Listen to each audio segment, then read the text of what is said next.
बिस्मिल्लाहिर्रहमानिर्रहीम। अस्सलाम वालेकुम। पुदीने का शरबत, मैदा और जिगर की गर्मी का तोड़, ये हमारे आज के प्रोग्राम का टॉपिक है। क्या आपके मुंह में कड़वाहट महसूस होती है, भूख नहीं लगती, सीने में जलन रहती है, पेट में गर्मी, मिजाज में चिड़चिड़ापन रहता है, तो ये तमाम अलामात मैदा और जिगर में गर्मी की हैं। आज के प्रोग्राम में मैदा और जिगर की गर्मी का आसान और सस्ता इलाज आपको बताऊंगा पुदीना के शरबत की सूरत में। आज के प्रोग्राम में पुदीने का शरबत बनाने का तरीका, इसके फवायद और इसको इस्तेमाल करने का सही तरीका भी बताया जाएगा। सबसे पहले हम पुदीना के शरबत के फवायद पर बात करते हैं। पुदीना के अंदर कुदरती कूलिंग एजेंट पाया जाता है। गर्मी के मौसम में ये जिस्म का दर्जा हरारत मुतवाजन रखता है। गर्मी में धूप या फिर पसीना आने से पानी की कमी और कमजोरी को दूर करता है। इसके इस्तेमाल से प्यास बुझ जाती है, प्यास की शिद्दत में कमी आती है। जैसा कि आप लोग जानते हैं कि पुदीना का सबसे ज्यादा इस्तेमाल अमराज़े मैदा में होता है। मैदा की गैस, तेजाबियत, बदहजमी और मतली में इंतहाई मुफीद है। आंतों की हरकत को बेहतर करता है, कब्ज को दूर करता है, नजला,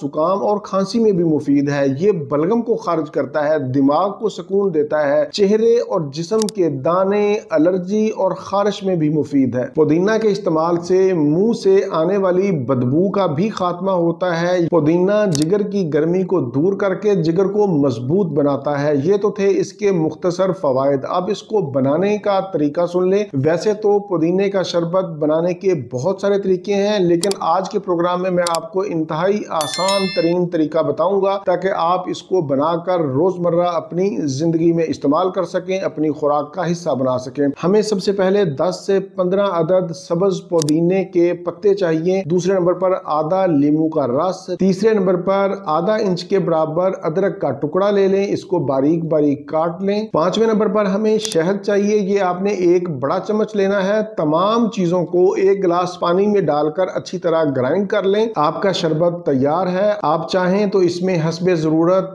बर्फ का इस्तेमाल कर सकते हैं, हल्का सा नमक या फिर काला नमक भी इस्तेमाल कर सकते हैं। ये तरकीब मैंने आपको एक गिलास की बताई है। अगर आप ज्यादा बनाना चाहें तो इसी हिसाब से चीजों की मिकदार बढ़ा दें। अगर आपके पास खालिस शहद ना हो तो आप इसकी जगह पर शक्कर या फिर चीनी का इस्तेमाल भी कर सकते हैं। अगर आप चाहें तो लीमू या अदरक को इसमें से स्किप भी कर सकते हैं, इसको निकाल भी सकते हैं। जैसे आपको आसानी लगे, जैसे आपको अच्छा लगे, आप वैसे ही इसको इस्तेमाल कर सकते हैं। अगर आप इसमें अदरक और लीमू का इस्तेमाल करेंगे तो उसके और भी ज्यादा फवायद मिलेंगे, वरना पुदीने के फवायद तो आपको मिलने ही मिलने हैं। आप इसे ना सिर्फ गर्मियों में बल्कि सर्दियों में भी इस्तेमाल कर सकते हैं। सर्दियों में ये है कि लीमू का इस्तेमाल कम कर दें और गर्मी के मौसम में लीमू का इस्तेमाल कर लें, लेकिन सर्दी के मौसम में अदरक का इस्तेमाल जरूर करें। आप इस शरबत को सुबह निहार मुंह, दोपहर के वक्त या फिर असर के वक्त भी इस्तेमाल कर सकते हैं। इसको आप दिन में 2 मरतबा भी इस्तेमाल कर सकते हैं। शुगर के मरीज चीनी या फिर शक्कर का इस्तेमाल ना करें, अलबत्ता खालिस शहद इस्तेमाल कर सकते हैं। और हाई ब्लड प्रेशर के मरीज नमक का इस्तेमाल कम करें या ना करें। ये मशरूब ना सिर्फ पीने में जायकादार है बल्कि आपके मैदे को सुकून और ठंडक भी पहुंचाता है, जिगर की गर्मी को दूर करता है और जिस्मानी ताजगी का एहसास दिलाता है। ये था मेरा आज का मालूमाती प्रोग्राम पुदीना के शरबत के ऊपर। प्रोग्राम से मुताल्लिक कोई भी सवाल हो तो आप नीचे कमेंट्स में पूछ सकते हैं, मैं इंशाल्लाह जवाब देने की कोशिश करूंगा। इसी के साथ मुझे इजाजत दीजिए। दोबारा किसी नई मालूमाती वीडियो के साथ आपकी खिदमत में फिर हाजिर होऊंगा। तब तक के लिए इजाजत। अपना, अपने अहले खाना और अपने दोस्तों का बहुत ज्यादा ख्याल रखें। अल्लाह हाफिज, वस्सलाम।